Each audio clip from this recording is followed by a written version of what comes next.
다 같이 사도신경 하심으로 예배 시작하겠습니다.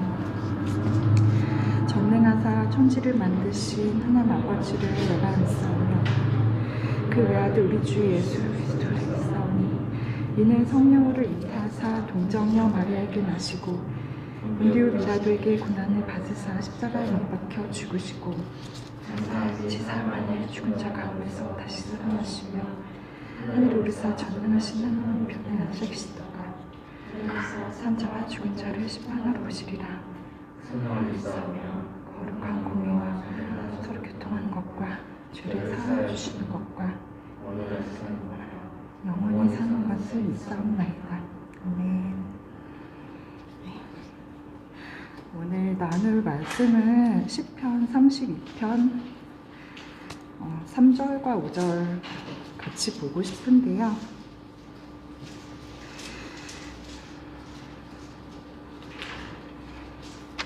제가 그 표준 새번역으로 읽겠습니다. 내가 입을 다물고 죄를 고백하지 않았을 때에는 온종일 끊임없는 신음으로 내 뼈가 녹아내렸습니다. 드디어 나는 내 죄를 주님께 아뢰며 내 잘못을 덮어두지 않고 털어놓았습니다. 내가 주님께 거역한 나의 죄를 고백합니다 하더니 주님께서는 나의 죄악을 기꺼이 용서하셨습니다. 네. 제가 이제 예배를 준비하면서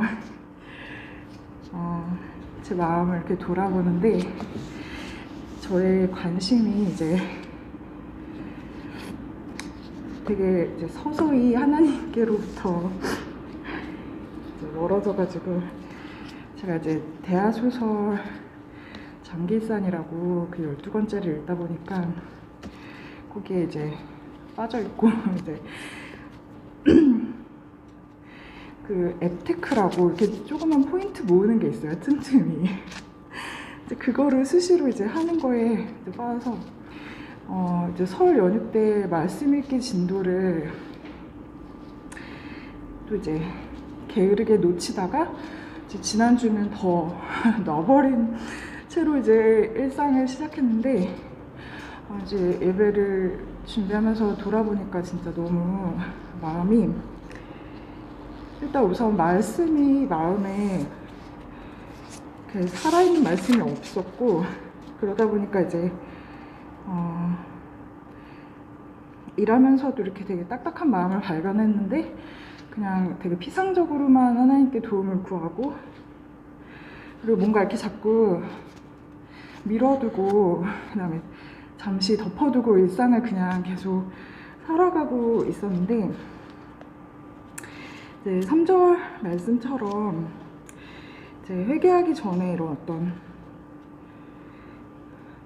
눌림이나 막힘 같은 것들이 이제 제 안에 있었는데 그냥 그러니까 3절과 5절을 다 이번 주에 경험하였는데 이제 5절처럼 하나님 제가 하나님께 다시 이제 이 회개하면서 제 마음을 좀 정결케 해달라고 기도했는데 이제 말씀처럼 정말 즐겁게 용서하시고 그다음에 그 죄와 죄책이 무거움들이 이제 사라지는 그런 은혜가 있었어요. 그러니까 하나님 계속 저한테는 그 32편의 그 아래쪽에도 계속 나와 있는데 8절, 9절, 10절에 이렇게 하나님 저의 길을 지시하고 가르치기를 즐겨하시고 굉장히 아무것도 아닌 것 같지만 저를 눈여겨보시고 조언자 되길 기뻐하시고 그래서 이렇게 얘기하시고 하나님 의지하는 사람에게는 한결같은 사랑이 넘친다 이렇게 얘기해 주셔서 다시 한번 이제 32절에 제 마음 상태를 또 이렇게 하나님 가르침 받고 조금 회복하고 예배 안에 이제 예배에 임할 수 있게 되었습니다. 그래서 이 시간에도 좀 우리가 특별히 좀 그냥 덮어두고 밀어두었던 죄가 있다면 회개하면서 예배를 시작했으면 좋겠습니다. 하나님 예배에 합당한 마음이 되게 해달라고, 그리고 하나님 기뻐하시는 마음 가운데 이 예배 가운데 우리가 드려지기 원한다고 같이 기도하겠습니다. 하나님, 이 아무것도 아닌 죄인의 주님 앞에 하나님과 저 사이에 있는 모든 것들을 주님 정결케 하여 주시고, 모든 장애물들이 이 가운데 드러나고 깨닫고 또 주님 앞에 구하여 주님 다시 한번 그 은혜 가운데 보혈의 정결케 함 가운데 있기 원합니다. 우리의 마음이 무너지고 또 무거운 그 마음 상태에서 벗어나 자유롭게 하나님 높이고 하나님의 뜻과 하나님의 가르치심들을 귀 기울이고 기대하는 이 시간 되게 하여 주시옵소서.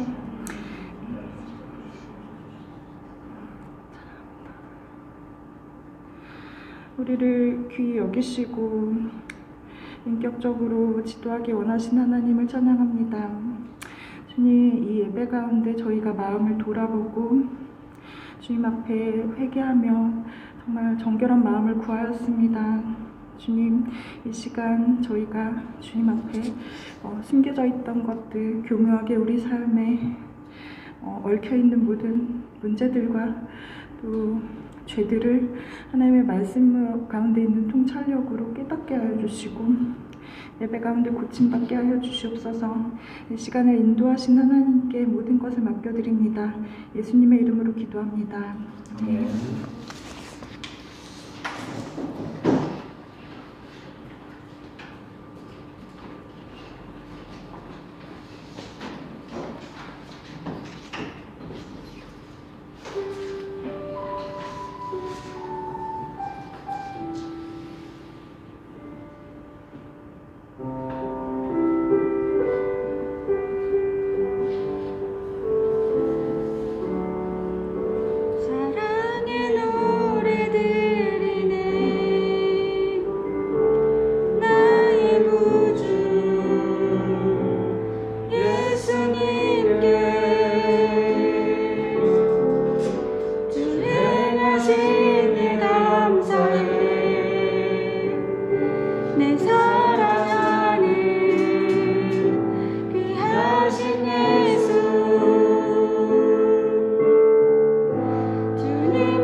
주의 소유 삼으셨네.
기도드리겠습니다. 하나님 아버지, 오늘 저희를 불러주셔서 감사합니다. 하나님을 찬양합니다. 상황보다 뛰어나신 하나님을 찬양합니다. 날마다 넘치도록 부어주시는 은혜에 감사합니다. 하나님께서 받기 원하시는 예배가 무엇인지, 내 것이라 생각하며 드리지 못한 것이 무엇인지 고민하고 발견하길 원합니다. 또한 모든 것이 무너진 것만 같은 절망적인 상황이 찾아와도 하나님을 향한 예배만큼은 굳건히 세우기를 원합니다. 의미가 상실된 영역에 하나님의 의미를 채워넣는 도구가 되기를 원합니다. 저희를 받아주시고 사용하여 주소서. 예수님의 이름으로 기도드립니다. 아멘.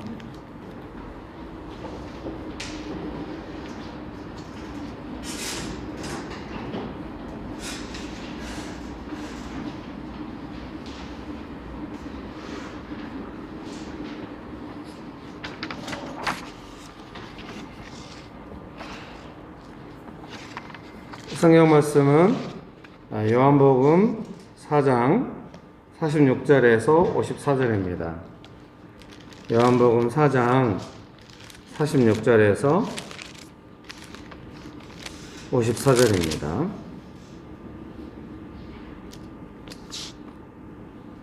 제가 읽어드리겠습니다. 요한복음 4장 46절에서 54절입니다. 예수께서 다시 갈릴리 가나에 이르시니 전에 물로 포도주를 만드시는 곳이라. 왕의 신하가 있어 그의 아들이 가버나움에서 병들었더니 그가 예수께서 유대로부터 갈릴리로 오셨다는 것을 듣고 가서 청하되 내려오셔서 내 아들의 병을 고쳐주소서 하니 그가 거의 죽게 되었습니다. 예수께서 이르시되 너희는 표적과 기사를 보지 못하면 도무지 믿지 아니하리라.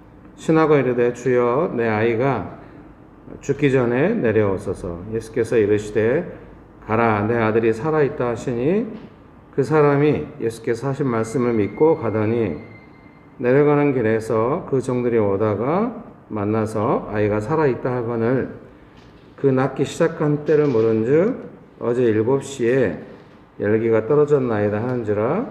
그의 아버지가 예수께서 내 아들이 살아있다 말씀하신 그때인 줄 알고 자기와 그 온 집안이 다 믿으니라.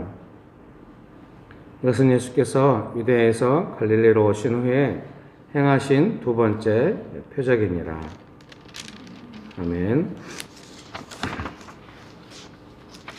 좋으신 예수님, 은혜를 베풀어 주셔서 감사합니다.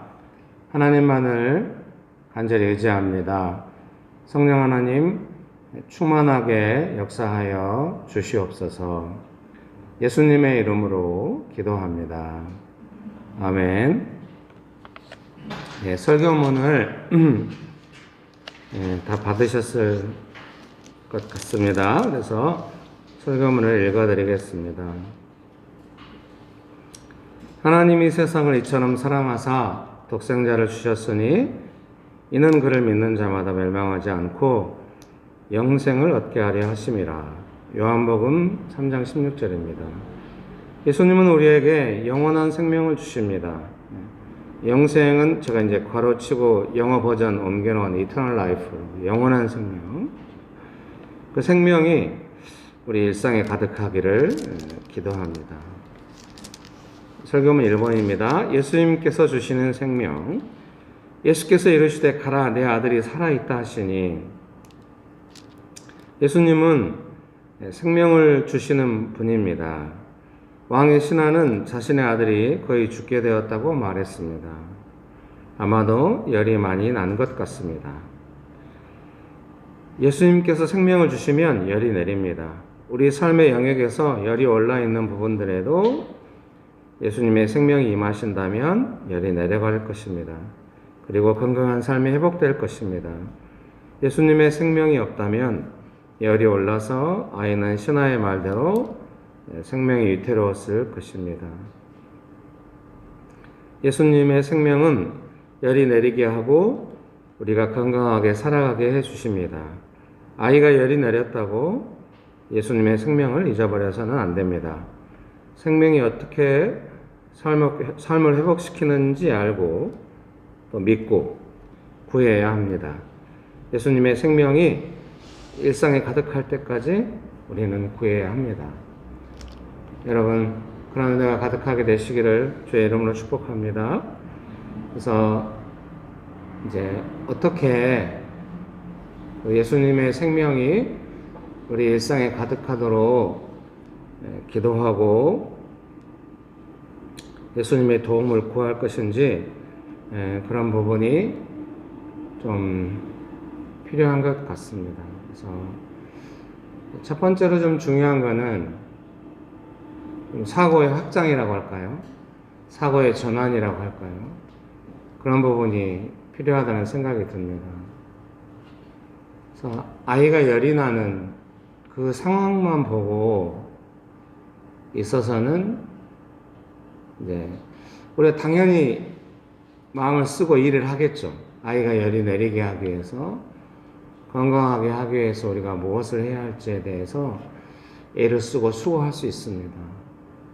그리고 이 아이의 아버지처럼 어떤 방법을 해도 잘 안 되고 상황이 악화될 때 이제 뭐 의사들도 막 안 되고 막 이럴 수 있죠. 의사들이 안 됐으니까 상황이 이렇게 악화됐겠죠. 그때 예수님을 찾아가고 이렇게 할 수 있습니다. 이것도 나쁘지는 않습니다만 제가 생각할 때 이 아이의 아버지가 이 이후로는 좀 변화됐을 것 같아요. 처음부터 때로는 아이가 건강해도 예수님의 생명을 구할 필요가 있는 것입니다. 생명이 충만한 삶이 될 필요가 있는 것입니다. 아이가 아파서 정말 위태롭기 전까지는 예수님의 생명에 대한 개념이 없이 계속 어떤 그 방법만 하고 이러면 안 되는 것입니다. 예수님의 생명 안에서 의사 선생님도 만나고 예수님의 생명 안에서 약도 쓰고 그렇게 기도하면서 하는 것이죠. 사고가 확장될 필요가 있습니다. 그래서 우리가 어떤 일을 맞닥뜨렸을 때 이 문제에 있어서 예수님의 생명은 어디에 있나? 예수님의 생명이 이 문제에 역사하신다면 어떻게 될까? 어떤 그런 생각들이 어떤 그런 영적인 어떤 믿음의 내용들이 좀 성숙해져 가고 깊어져 가고 그러면 좋을 것 같습니다. 그런 은혜가 있게 되시기를 주의 이름으로 축복합니다. 그래서 이제 가족끼리도 그런 관점 안에서 대화가 되면 좋겠죠.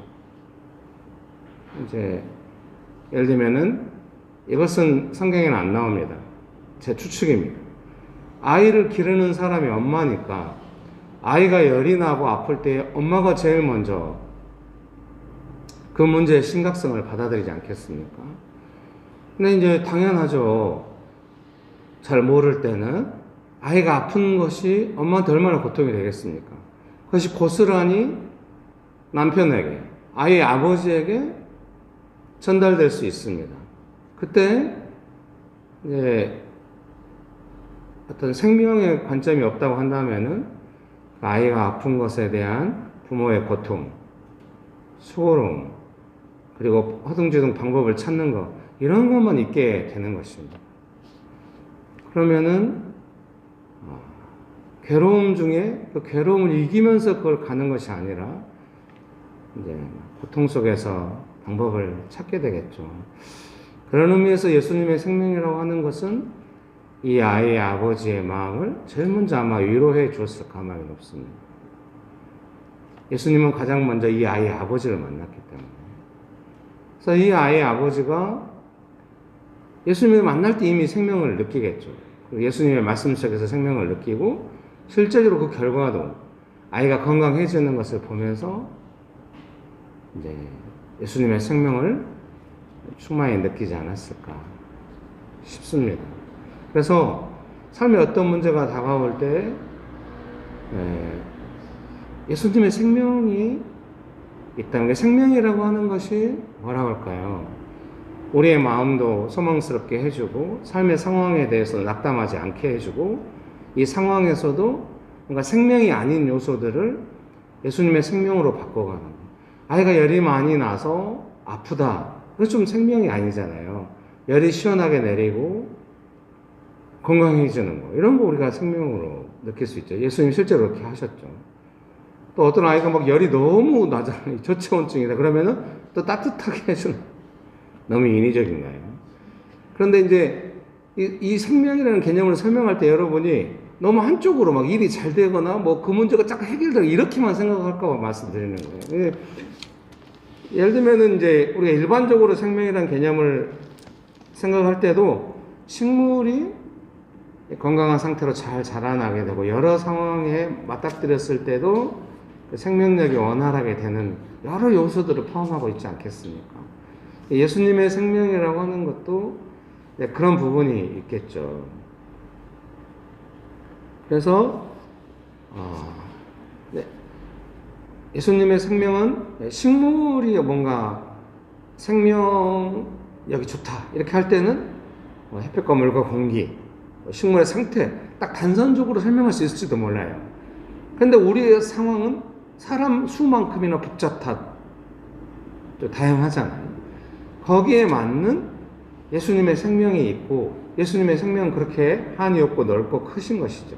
그래서 우리가 맞닥뜨리는 상황 속에서 이것이야말로 예수님의 생명이다 딱 이렇게 하기는 쉽지는 않지만은 이제 이 성경에 나오는 이 예를 들어 생각해 볼 때는 아이가 열이 나서 아파서 위태로워질 때 이때의 생명의 내용들을 우리가 생각할 수 있는 것입니다.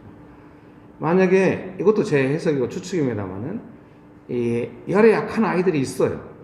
그러면은 이 아이가 나중에 또 열이 날 거 아닙니까? 나중에 또 열이 나면 이 부모는 그때는 어떻게 대하겠습니까? 그때도 처음처럼 막 그렇게만 하지 않겠죠.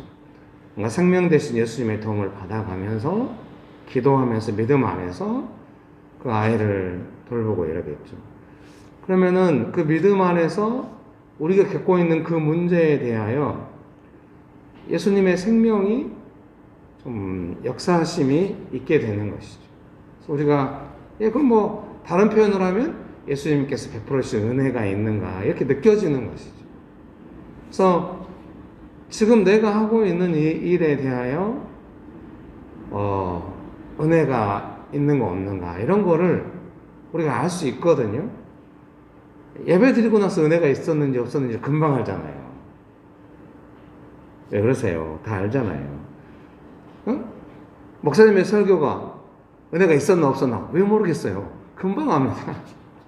근데 나의 삶의 현실로 돌아가서 어떤 문제를 겪을 때 지금 은혜가 있는가 없는가에 대해서 잘 알려고 하지 않아요. 거기에도 예수님은 계시고 역사하고 계실 텐데 그래서 그런 부분에 대해서 깨어있고 아는 것이 아주 중요하죠. 여러분 믿습니까? 제가 그래서 명신교회에서 이제 여러분 뭐 예배 순서를 맡고 다닐 때 다들 힘들어해요. 지금도 잊혀지지 않아요. 찬양 인도를 맡은 어떤 형제가 지금 부천으로 나가서 이제 책들로 같이 갔는데 찬양 인도 맡은 날 주일 아침에 교통사고가 나서 안 갔으면 좋겠다. 도대체 그런 말을 방송에다 대고 왜 하는지 알 수 없지.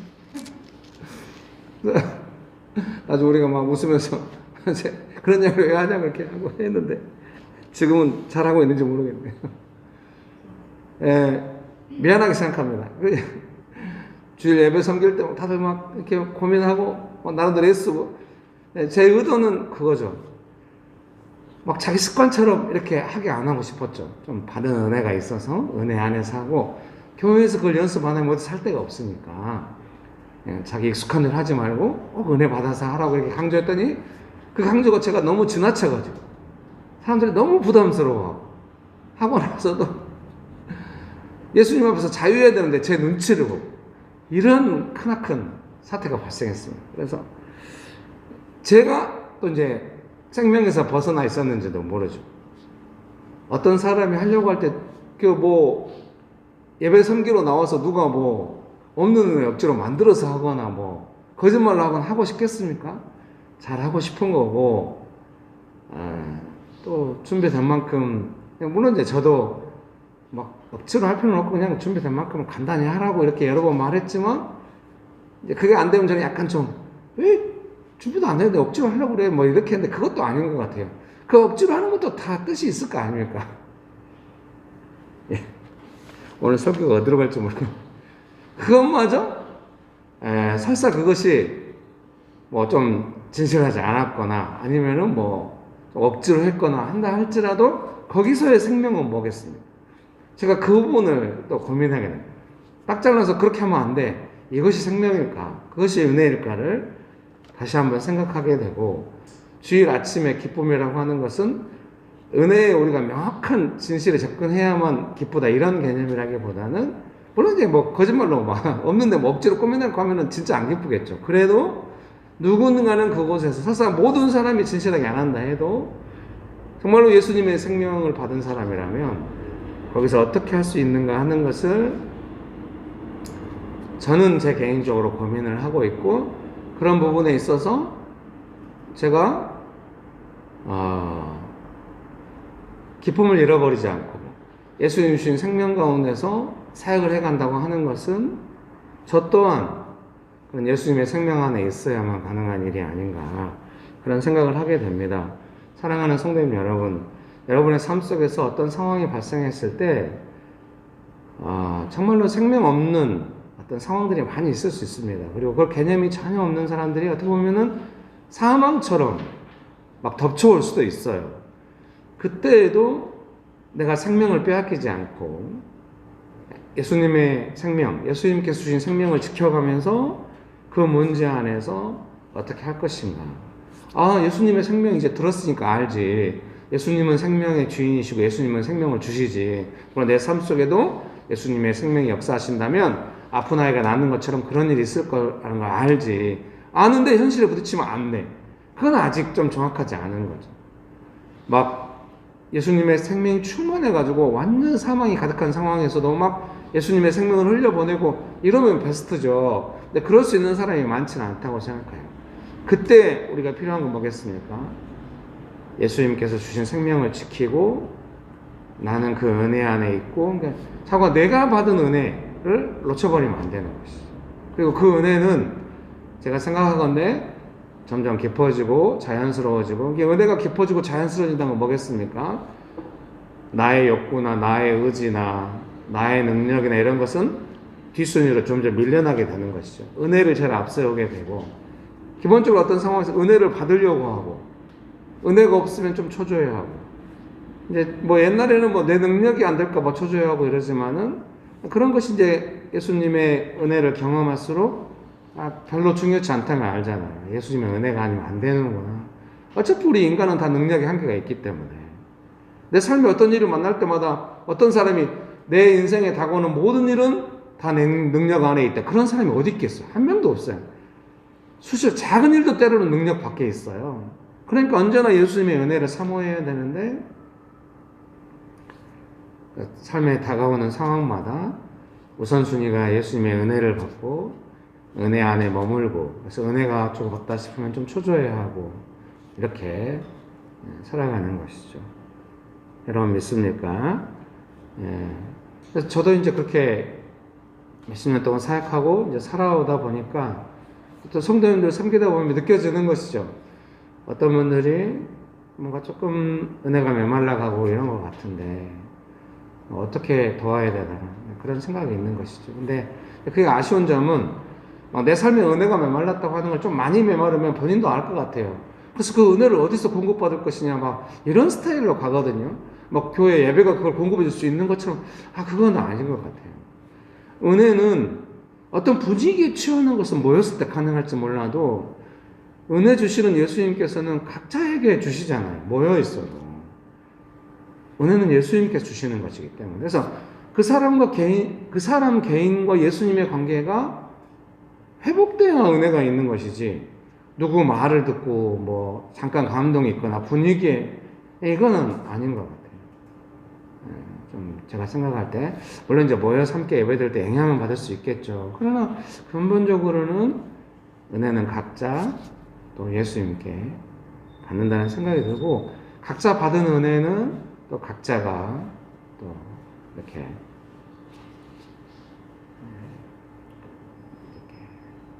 뭐라고 할까요? 자기가 스스로 조금 이렇게 깨어서 이렇게 보는, 자기 영혼 자기 것이잖아요. 그러니까 내 영혼의 상태를 스스로 조금 보면서 겸손하게, 내 은혜가 되게 물처럼 편하고 쉬운 것이죠. 특별히 대한민국은 물을 구하기 어렵다 이런 건 아니잖아요. 예수님도 생수의 강이 흘러나리라 은혜를 충만히 주시겠다고 했기 때문에 조금만 마음을 열어서 구하면 어느 때든지 은혜를 주실 것입니다. 그래서 신앙이 성장한다고 하는 거는 조금 상황이 막 너무 강하고 막 좀 삶이 너무 힘들고 막 직장에서 막 사람들이 너무 이해관계에서 막 심지어는 죄 가운데서 막 나한테 요구하듯이 뭔가 일이 닥쳐올 때도 그 속에서도 예수님의 생명이 저는 더 강하다고 믿습니다. 근데 우리가 일상 속에서 그 예수님의 생명 안에 살지 못한다고 한다면 나부터 이제 그 은혜가 줄어들기 시작하는 것이죠. 은혜가 잘 없게 되는 것이죠. 그러지 말고 언제나 예수님의 은혜를 진실하게 구하고 예수님의 은혜 안에 머물고, 은혜가 조금 전과 같지 않다, 뭔가 그렇다, 그러면은 뭐 마찬가지죠. 이렇게 묵상하는 것이나 또 관계 안에서나 은혜가 없게 되는 것이죠. 그래서 그거를 민감하게 느끼고 잘해가야 되는 것이죠. 좀 더 격려하고 싶다고 한다면은, 저도 이제 제 아이들을 돌보고 가족을 돌보는데 늘 느끼거든요. 우리 가정 안에 은혜가 어떠한가.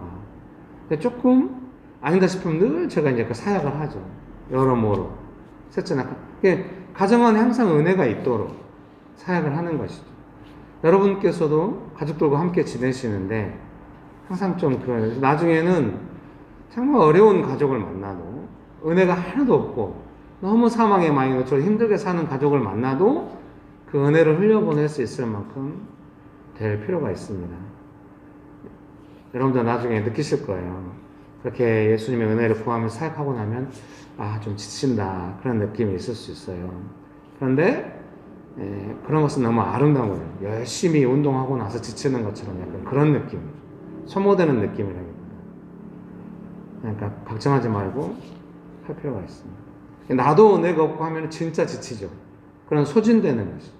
그런데 은혜로 사역하면 그것은 마치 운동하는 것과 비슷해요. 은혜를 받기만 하고 또 사역 안 하면 또 좀 그렇거든요.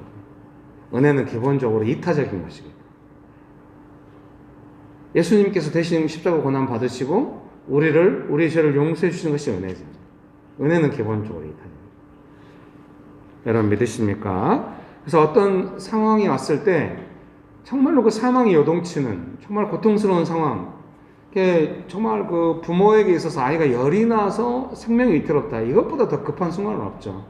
정말 사망이 다가오는 순간이라 할지라도 부모 안에 생명 대신 예수님께서 생명을 주신다, 이런 믿음과 관점이 있어서 이 아이를 돌본다고 한다면 그것이 얼마나 역사가 있게 할 것인가. 예수님의 역사는 결국 그 생명의 역사이기 때문에, 그래서 사랑하는 성도님들의 삶 속에서 어떤 문제가 다가올 때 내가 이 문제 안에서 예수님의 생명을 구하고 또 예수님의 생명이 어떻게 역사하실지에 대한 관점을 가지고 할 수 있도록 그런 사고의 확장이 있게 되시기를 주의 이름으로 축복합니다. 점점 더 좀 분명해지고, 이게 조금 이거는 이거다 이렇게 설명하기는 어려운 측면이 있어요. 이론처럼 다 나와 있지 않아서 예수님께서 그냥 선포하셨고, 아무튼 좀 영적인 내용이라 우리가 이제 경험해 가면서 알아가야겠죠. 그래서 이제 또 교회 공동체가 필요한 거죠. 함께 서로 도와가면서 은혜 안에서 이 삶의 문제를 어떻게 감당해 가야 되는지를 서로 돌보고 이야기할 수 있는 것이죠. 여러분 믿습니까? 그래서 캠퍼스 안에서 서로의 관계도 조금 그렇게 되기를 바랍니다. 가족 관계도 그렇게 되기를 바라고, 그냥 내 삶이 어려울 때 하소연하고, 내 삶이 좋을 때 뭐 자랑하듯이 나누고, 또는 어려우면 관계 끊고, 뭐 이런 정도에도 뭐 나쁘지 않습니다만은, 더 좋은 거는 좀 예수님의 생명이 서로에게 흘러가도록 어떻게 좀 할 것인가. 어떤 사람이 어렵다 싶으면은 기도해주고 예수님의 생명이 다시 충만해지도록, 그런 관계가 되시기를 주의 이름으로 축복합니다. 그렇게 되기 원하십니까? 그리고 이제 제가 생각할 때는 이제 그 예수님의 생명이 이 상황 가운데 역사하시도록 구체적으로 구하기 시작하시는 것이죠. 제가 생각할 때 아이 열이 내리게 해주세요. 이런 기도도 훌륭한 기도입니다. 그런데 제가 생각할 때 좀 더 좋은 기도라고 생각하는 것은 그 상황을 기도하면서 막 상황을 고쳐달라고 기도하는 것도 좋지만은 먼저 예수님의 생명이 이 상황 가운데 임하도록 그렇게 기도가 되면 더 좋겠죠. 그 정도 기도가 됐다는 건 뭐겠습니까? 예수님의 생명을 경험하여 맛보아 아는 것이죠. 예수님의 생명이 얼마나 좋고 열이 내리게 하고 아이를 건강하게 할 수 있다는 걸 아는 거죠. 이게 기도하는 사람 마음 안에 있는 생명은 꺼트리지 못한 것이죠. 그 사망의 상황이라 할지라도. 그래서 기도는 내 믿음 안에 있는 생명을 점점 더 크게 만드는 것이죠. 예수님이 이 상황을 도와달라고, 예수님의 생명으로 충만케 해달라고. 그러면서 기도하다 보면 좀 느껴지는 것이죠. 아이가 열이 몇 도인가 뭐 이렇게 객관적으로 체크할 수도 있지만 예수님의 생명이 우리에게 임할 때, 그것이 눈에 보이지 않아서 좀 답답하긴 해요. 눈에 보이는 것은 온도죠. 눈에 보이는 것은 여러분들의 반응이죠. 눈에 보이는 건 온도지만 온도가 내려가나 올라가나 이제 거기 결과적으로 온도가 내려가야 되겠죠. 네. 근데 기도하는 사람의 입장에서는 그 온도가 내리기 전에 이미 사망과 기도를 통해 싸우고 있고 예수님의 생명이 우리 가운데 와서 먼저 기도하는 사람들의 마음이 예수님의 생명을 붙잡고 계속 아이를 돌보면서 그 생명 안에서 기도를 하고 돌보는 것이죠. 그러면 어떻게 보면 부부가 더 생명으로 하나 되고 가족들이 생명 안에 있게 되고 이러는 것이죠. 여러분 믿습니까? 그런 은혜가 가득하게 되시기를 주의 이름으로 축복합니다. 그래서 제가 생각할 때 대부분의 그런 일들은 잘 되는 것 같아요. 생명으로 했는데도 이틀었게 돼서 어렵게 끝났다 이런 경우는 좀 드문 것 같아요. 근데 이제 인생사는 복잡하고 또 하나님의 역사를 우리가 다 할 수 없기 때문에 정말 어렵게 되는 경우도 있을 수 있겠죠. 네, 그때도 이제 생명으로 계속 해야 되긴 하는데 제가 생각할 때 생명이 풍성하다고 하는 거는 정말 우리에게 당연히 열이 내리고 당연히 낫겠지 꼭 그렇지는 않죠. 좀 설명하기 좀 그런데요. 그런다고 해서 또 생명이 충만해도 어렵게 될 수도 있어 뭐 이렇게 좀 말하기는 어려워요. 근데 제가 생각할 때 제가 말씀대로 믿고 기도하면서 살아갈 때 생명 안에서 기도하면서 이렇게 갈 때는 항상 그 생명은 우리의 삶의 관계나 마음의 동기나 내 일에 대한 그 생명의 회복이 반드시 있는 것 같아요. 그걸 느낄 수 있는 것이죠. 가장 우선적으로 느낄 수 있는 건 뭐겠습니까? 그 기도하는 사람, 예수님의 생명을 맛보아 아는 사람, 예수님께서 영원한 생명을 주시겠다고 했는데 그 생명을 맛보아 알고 이 땅을 살아가는 사람의 그 믿음 안에 있는 생명이 점점 구체화되고 또 그런 것들은 풍성해지는 것이죠. 그것은 확실한 것이죠. 그리고 그 생명이 풍성한 사람이 뭔가 가족을 돌보고 함께 있고 이럴 때 생명의 역사하심이 있다는 것도 분명한 것이죠. 그 결과는 우리가 알 수 없죠. 당연히 생명을 얻고 생명이 있었으니까 결과도 우리가 원하는 대로 잘 몰라요. 그거는 인생의 결과를 아는 사람은 사람에게는 주어지지 않는 것 같아요. 우리가 그 결과를 알고 싶다 이러면은 그건 이제 샤머니즘 쪽으로 가는 것이죠. 점치는 것처럼. 사람들은 뭐 결과를 알고 싶잖아요. 점을 쳐서라도 그거는 좀 생명의 내용은 아닌 것이죠. 결과가 하나님께 있다고 하는 것은 당연히 내가 원하는 대로 해주시겠지 꼭 이러잖아요. 그래서 정말 마지막까지 우리가 놓지 못하는 것은 내가 원하는 결과죠. 그래서 그 결과는 잘 몰라요. 예수님께 있고 예수님께서 알아서 하시고 어떤 결과가 주어질 때도 우리는 생명 안에서 살아가고. 근데 제가 경험하건대 생명으로 예수님의 말씀을 따라 생명으로 진행되면 정말 믿음 안에서 생명이 점점 더 풍성해지고 그 관계 안에서도 생명이 풍성해지고 그 결과도 생명이 풍성한 결과로 오는 것을 많이 보게 되는 것이죠. 제가 교회를 개척하고 섬기면서도 그런 거죠. 제가 교회를 개척하고 섬기면서 항상 예수님의 은혜 안에 머물고자 했죠. 그래서 은혜를 지키려고 하고 예수님께 순종하면서 은혜 안에 살기로 하고 또 교회 성도님들이 올 때 어떤 분을 만나든지 예수님의 은혜 안에서 만나고 예수님께서 주시는 은혜로 살아가도록 돕고, 이렇게 해서 모일 때마다 뭐 작든 크든 은혜가 있고 이렇게 된 것이죠. 때로 왔다 갔다 해도 늘 제 마음을 믿음으로 지키고 은혜 가운데 살면서 섬기고 이렇게 해왔어요.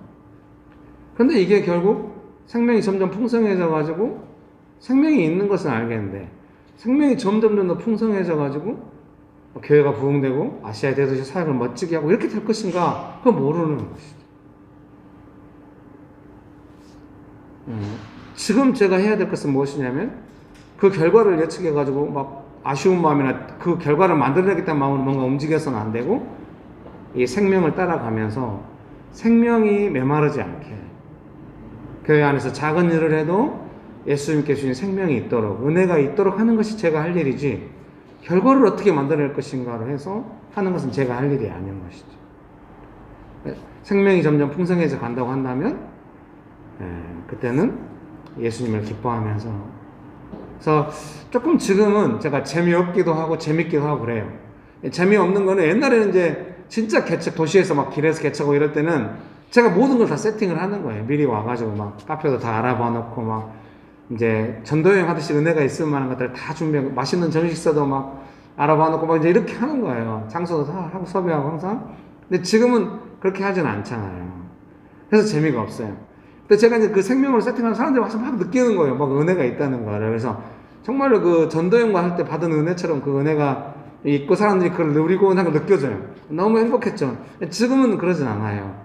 지금은 그렇지 않기 때문에 제 마음이 조금 그럴 수 있는데, 더 좋은 건 뭐냐면 사람들이, 그때는 저도 이렇게 예수님의 생명에 대해서 나누고 할 수는 없었죠. 잘 몰랐죠. 저도 그냥 본능적으로 이렇게 했을 뿐이죠, 은혜 안에서. 근데 지금은 저는 생명에 대해서, 예수님의 생명을 우리가 구하면서 삽시다 이렇게 나누고, 여러분께서는 그거를 삶 속에 적용하고 생각하고 이렇게 하는 것이죠. 서로도 그렇게 하려고 하고, 그만큼 우리가 함께 성숙해져 왔고 교회도 성장해 온 것이다, 이런 생각을 하는 거죠. 그러니까 지금 새로 오신 분이 딱 왔다고 한다면 그때는 정말 그 밥 먹으러 갈 때 막 은혜가 없어지거든요. 그 오전에 예배드리고 도시에서 기도할 때 은혜스러웠는데 그 밥 먹는 동선을 어떻게 해서 그 은혜를 잃지 않고 하시나 막, 그런데 머리 쌌다고 한다면, 지금은 뭐 어떻든 어떤 사람이 명신교회 온다고 한다면 분명히 예수님께서 주시는 그 생명을 느끼리라, 이런 생각을 하고 있고, 서로 만나도 그 생명 안에서 만나려고 하고 잘 안 돼도 제가 느끼는 거죠. 제가 뭔가 설교를 하고 이야기를 할 때 귀담아 듣고 있다는 생각이 드는 것이죠. 그 관점과 방향을 알기 때문에. 그래서 기도하고 구한다고 하는 것은 예수님의 생명이 점점 풍성해져 가도록 구하는 것이죠. 그래서 그렇게 기도하고 구해서 은혜가 있잖아요. 그러면 다 깡그리 잊어버리거나 설사 정말 기억에서 사라진다 해도 저는 쉽게 잊혀지지 않으리라 생각해요. 예수님의 생명이 점점 풍성해져 간다고 하는 것은 나무가 자라나서 생명이 살아있는 한 나무가 작을 대로 돌아가지 않는 것처럼, 나무가 생명이 있어 컸으면은 거기서 조금 물이 부족할 수는 있어도 나무가 줄어들고 그런 일도 있나요? 그런 나무가 또 소양이 있을 수도 있거든요. 근데 그러진 않죠. 그런 것처럼 생명은 계속해서 성장해 가고 역사하리라 믿습니다. 믿으십니까? 그래서 마지막으로 말씀드리고 싶은 것은 뭐냐면, 계속해서 깨어있는 것을 부탁드리고 싶습니다. 사랑하는 성도님 여러분, 예수님께서 베푸신 은혜, 그 생명에 깨어있어야만 합니다. 여러분 믿으십니까? 그런 은혜가 있게 되시기를 주의 이름으로 축복합니다. 명신교회 주일날 예배 드릴 때는 그 은혜의 흐름도 파악하고 내가 어떤 마음으로 했고 또 은혜가 있었다는 것도 알고 평가도 나오는데, 스스로 다음번에 할 때는 더 은혜 가운데 해야겠다 이런 나오는데, 구체적으로 내가 어떤 일을 딱 맞닥뜨렸을 때는, 내 삶의 현장에서 어떤 일을 맞닥뜨렸을 때는 내가 은혜가 있는지, 이걸 은혜 받아서 했는지, 일이 끝나고 나서도 은혜가 어땠는지 이런 걸 잘 모르겠다고 한다면은 지금 좀 더 이제 깨어 있어야 할 필요가 있는. 왜냐하면 명신교회 예배는 깨어 있어서 한 거죠. 예수님 중심으로, 예수님 우선으로, 예수님께 예배를 드린다는 마음으로 동기가 딱 정확하게 돼가지고 예수님께 영광을 돌리자 이런 마음으로 정해가지고 했으니까 명쾌한 거예요. 근데 내 일에 맞닥뜨려서 내 복잡한 마음이 있는 거죠. 이 일이 어떻게 될까 초조하고. 그러니까 이 깨어있다는 말에 복음서에 제가 몇 장 기억 안 나나, 생활의 염려. 제자들이 예수님께서 막 보리떡 몇 개로 얼마를 먹였냐, 왜 그걸 잊어버리냐 하고 이제 제자들 가르치실 때가 있거든요. 제자들은 그걸 잊어버리는 거예요. 왜요? 배고프니까, 먹을 것이 걱정되니까. 예수님께서 떡을 주셔서 먹을 수 있다는 분이라는 걸 잊어버려요. 그걸 이제 깨어있는 것 건강해서. 생활의 염려는 마음을 둔하게 만들어서 깨어있지 못하게 하는 거예요. 그래서 교회 와서 예배 드릴 때는 깨어있는 것 같지만 내 삶의 문제에 부딪힐 때는 내가 너무 당황하거나 너무 이해관계에 얽히거나 잘 되었으면 좋겠거나 안 되었을 때 두렵거나 막 이러니까 마음이 깨어있지 못하게 되는 것이죠. 예, 그런 영역에서 깨어있어야 이제 진정한 믿음으로 내 삶의 영역에서도 예수님의 은혜로 막 삶의 상황을 바꾸고 막 이렇게 될 수가 있게 되는 것이죠. 그러면 이제 그런 사람들이 나가서 나라도 바꾸고, 그 하나님의 대사 이야기 제가 자주 했습니다. 그분이 중국하고 사스 때문에 막 일이 안 되잖아요. 그분이 계속 기도하고 양국을 왔다 갔다 하면서 얼마나 많은 게 있었겠어요. 그 일이 성공하고 나서도 양국 정상이 만나고 성공하고 나서도 아마 시기 질투에 시달릴지도 몰라요. 관료 사회라는 게 그런 부분이. 그냥 은혜로 감당하는 거죠. 그러면 세상은 그런 은혜로 되는 측면이 분명히 있어요. 우리는 모르죠. 분명히 그 뒤에는 간증이 있는 것이죠. 우리 삶에도 그런 줄 믿습니다. 설교문 2번입니다. 여린아이는 아이를 둔 아버지의 믿음. 예수께서 이르시되 너희는 표적과 기사를 보지 못하면 도무지 믿지 아니하리라. 요한복음 4장 48절입니다. 생명을 주시는 예수님은 언제나 우리의 믿음에 관심이 있으십니다. 우리의 믿음이 생명이신 예수님을 믿는지 아니면 우리의 필요가 해결되는 것을 믿는지 관심이 있으신 것입니다. 주석을 몇 개 봤는데요. 그 주석 안에 이런 부분이 있었던 것 같아요. IVP 주석인지 WBC 주석인지 모르겠는데 예수님께서 약간 피하신다. 근데 사람들이 막 예수님께서 막 그 생명을 주시는 것을 떡을 먹는 것으로 바꾸려고 할 때 예수님 좀 피하시잖아요. 도저히 막 몰려오면 진실을 막 말씀하시고, 그래서 사람들이 떠나가고 막 이렇게 되는데, 우리 자신이 그러면 안 되겠죠. 우리가 막 예수님 피하게 되면 안 돼요. 예수님이 얼른 오시게 우리가. 그래서 맹신교회 예배도 그렇고 우리 각자의 삶도 그렇게 되면 좋겠습니다. 사랑하는 성도님 여러분, 제가 여러분을 도울 때 뭐 여러분의 원하는 것을 거의 안 들어준다 이런 개념이라기보다는 어떻게 생명 되신 예수님이 얼른 오실까, 거기에 관심이 있는 것이죠. 그래야 우리가 좋아지니까. 믿습니까? 아픈 아이를 둔 아버지는 아마도 예수님을 생명의 예수님, 영원한 생명을 주시는 구원자로 믿은 것 같습니다. 예, 믿음이 있으니까 또 역사가 일어났죠. 우리도 그렇게 되기를 원합니다. 그렇게 되기 원하십니까? 예수님의 생명을 구하고 있다면 나의 필요와 상관없이 언제나 삶의 모든 영역에서 모든 순간에 우리는 생명을 구하고 있을 것입니다. 여러분 믿습니까? 예. 그래서 어떤 급한 문제가 일어났을 때 그것도 나쁘지 않은데 거기에는 아무도 마음의 동기가 어떻습니까? 이 급한 문제가 빨리 내가 원하는 대로. 그런데 삶의 일상 속에서 예수님의 생명을 받고 그렇게 살아간다고 한다면 어떠세요? 언제나 예수님의 생명과 그 은혜를 먼저 사모하는 것으로 자리 잡게 되는 것이죠. 그렇게 되시기를 주의 이름으로 축복합니다. 아이가 열이 나서 죽게 되었을 때만 예수님을 찾기보다 아이가 살아가는 모든 순간에 예수님의 생명 안에서 살아가도록 아이의 아버지는 기도하고 예수님을 의지할 것입니다. 그래서 제가 여러분들께서 뭔가 삶에 문제가 있을 때 막 좀 은혜 안에서 하고 막 제가 막 예배 쏟고 이럴 때 좀 은혜가 있고 또 삶에 어떤 파트 은혜가 있으면 또 삶의 상황이 좋아져요. 근데 그 시간이 지나면 또 막 자기중심적으로 하고 이런 걸 계속 반복하고 있단 말이에요. 그때 제가 막 성질 나거나 왜 그렇게 하냐 이런 게 아니라 또 제가 할 때 걱정하는 게 뭐 우리 잘못되라고 그게 전혀 아니고요. 저렇게 가면 또 생명이 또 이제 믿음이 좀 연약해지고 이러면 또 삶의 상황은 언제나 올 텐데 그때는 또 과거의 방식대로 대응하지 않을까 이런 걱정이 있는 것이죠. 물론 제 자신을 향한 걱정도 있고 그때 나는 또 고생하겠지. 여러분 미안합니다. 좋은 목상 아닌 것 같습니다. 아이의 생명이 예수님께 있다는 것을 믿고 실제로 그렇게 살아가는 것입니다. 그 믿음이 아이가 건강할 때나 혹은 아플 때나 생명 대신 예수님을 의지하게 하는 것입니다. 생명의 주인이 누구신지 알고 믿음이 항상 구하는 것입니다. 예수님을 생명을 주시는 생명의 주인으로 믿는 것입니다. 여러분, 예수님은 우리 생명의 주인이십니다. 믿습니까? 우리에게 영생을 주시는 분입니다. 믿습니까? 그러면 우리가 살아가는 내내 이제 천국 가서 영원한 생명을 얻으며 살 것입니다. 이 땅을 살아가면서도 생명을 주시는 예수님께 생명을 구합시다. 여러분 고개만 끄덕이면 곤란해요. 그래서 옆에 분 보시면서 한마디씩 합시다. 예수님께 생명을 구합시다. 한 번 더 합시다. 날마다 구합시다. 네, 설교문 3번입니다. 어제 7시에 아이가 열이 내려간 시간과 예수님께서 말씀하신 시간이 일치하는 것을 보고 아이의 아버지와 그 온 집안이 다 예수님을 믿게 됩니다. 아이가 아프고 부모가 아이를 돌보는 것은 우리의 일상입니다.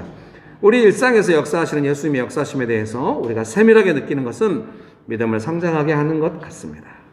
내가 원하는 것에 너무 매몰되지 말고 예수님의 역사하신 생명의 역사하심에 조금 더 관심을 가질 필요가 있겠습니다. 예수님의 생명에 관심을 가지면 여러분 내가 원하는 것에 대해서 조금 관심이 덜해질 것 같아요? 그렇지 않아요. 예수님의 생명에 관심을 가지면 내가 원하는 것에 대해서 그 예수님 주신 그 세상의 그 어떤 것보다 강한 그 생명으로 내 삶의 문제를 풀어갈 수 있다는 의미예요. 여러분 믿으십니까? 그런 은혜 가득하게 되시기를 주의 이름으로 축복합니다. 내가 원하는 것이 이루어지나 안 이루어지나 살피고 태도를 결정하는 것은 별로입니다. 예수님의 생명에 마음을 두고 어떻게 생명을 받을까 하는 마음으로 생명을 구하는 마음은 좋은 것 같습니다. 우리는 살려고 합니다. 예수님의 생명이 풍성한 삶을 살려고 합니다. 그러면 우리 삶에 열이 내리고 시원케 되며 강건하게 될 것입니다. 믿으십니까? 어떤 사람이 나는 뭔지 모르겠어 그냥 난 내 욕심대로 살까 해서 막 욕심을 이루면서 살면은 우리가 황당해요. 좀 부럽고. 어떤 사람이 예수님의 생명을 구하며 살까 뭐 너무 고생하고 막 이러면은 조금 짠하고 이래요. 그래서 좀 애매한 것 같아요. 여러분 축복합니다. 그래서 예수님의 생명을 지금 현재 나눌 수 있는 이 설교의 결론이 조금 애매한데요. 예수님의 생명을 지금 현재 나눌 수 있는 것은 뭐라는 생각이 드냐면요. 뭐 맹탕 없는 사람 잡아다가 막 예수님의 생명으로 사세요 막 이렇게 하는 게 아니라 내 방법 다 써보고 욕심껏 해봤는데 안 됐다. 오늘 이 아이 아빠도 그러는데요. 생명이 필요하다. 이럴 때 생명에 대한 진지한 태도가 결정됩니다. 여러분 축복합니다. 기도하시겠습니다. 좋으신 예수님, 우리에게 생명을 풍성하게 주셔서 감사합니다. 예수님의 이름으로 기도합니다. 아멘.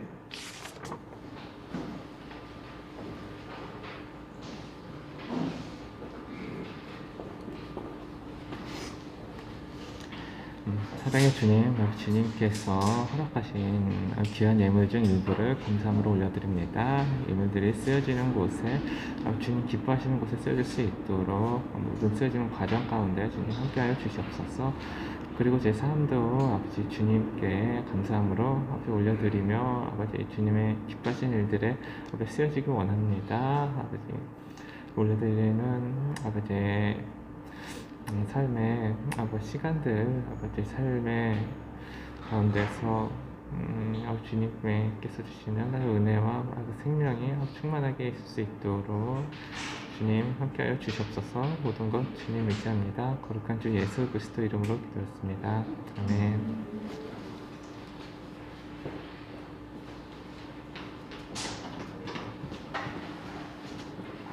네, 광고하겠습니다. 저희 부활절 4월 4일인데요. 현수막 주문하신 분은 명옥 집사님께 재정 드리고 찾아가시면 되고요. 저희 예배 10시 반, 11시 반, 2시에 드리고 있고요. 유튜브랑 줌을 2부부터는 같이 하고 있어요. 상황에 따라서 함께 하시면 좋겠습니다. 수요 예배도 유튜브 하고 있습니다. 네.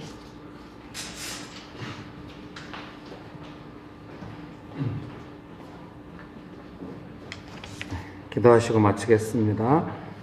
이제는 우리 주 예수 그리스도의 은혜와 아버지 하나님의 크신 사랑과 성령님의 교통하심이 예수님께서 주시는 생명 그 은혜를 알아서 믿고 구하면서 살아가기로 결정하는 명신교회 사랑하는 성도님들의 삶 위에 명신교회 위에 조국교회 위에 온열방 위에 지금부터 영원토록 함께 하시기를 간절히 축원합니다. 아멘.